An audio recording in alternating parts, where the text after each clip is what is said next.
Prince Harry hit by setback after being told not to jump the queue because of his status. A Court of Appeal judge has told Prince Harry he cannot jump the queue ahead of his appeal against a High Court ruling. The Duke of Sussex was this week granted permission to appeal against a decision made in February that backed the government's right to deny him automatic police protection.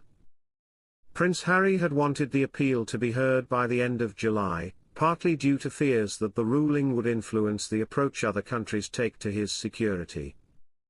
Welcome to Royal Pancakes. If you are new here, please don't forget to subscribe and click the notifications bell, so you don't miss any news about the British monarchy. He started the action after the Home Office decided in February 2020 that he would not automatically receive personal police security while in Britain.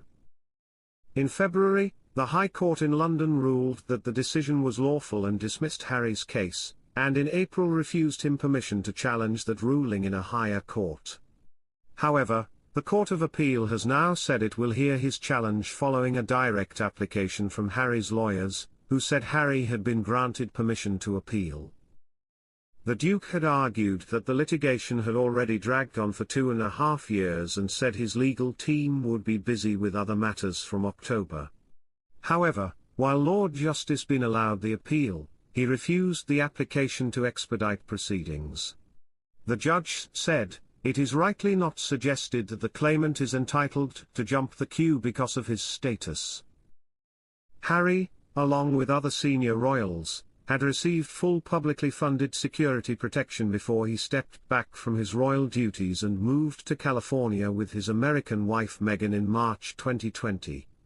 The Executive Committee for the Protection of Royalty and Public Figures, known as REVEC, then decided Harry would no longer receive the same level of protection. Judge Peter Lane had concluded that REVEC was entitled to reach this conclusion and ordered that he should pay 90% of the Home Office's reasonable costs in defending the case, though the government's total outlay was not stated.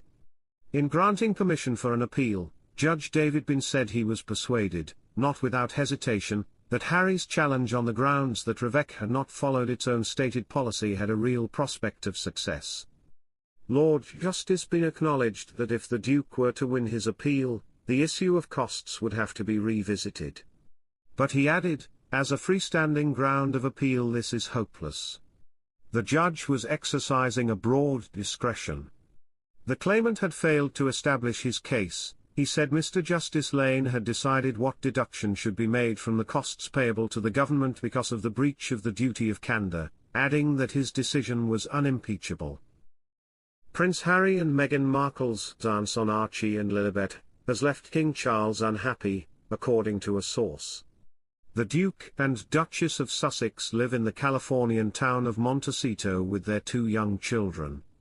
The couple have lived in the US for 4 years, having moved there in 2020 after stepping down as working royals. Archie and Lilibet have not visited the UK since 2022. Prince Harry has made multiple trips back to London since then, including 2 in 2024. However, his wife Meghan Markle and his children have not joined him. Harry met with King Charles in February 2024 after Buckingham Palace announced that the monarch had been diagnosed with cancer. However, King Charles is not content with only seeing his grandchildren through video calls with Harry, according to a source. The source said, "The king is absolutely committed to being present in all of his grandchildren's lives. He values family above everything, and whatever the course of his relationship with his son, he would never be content with just seeing his grandchildren on the odd video call."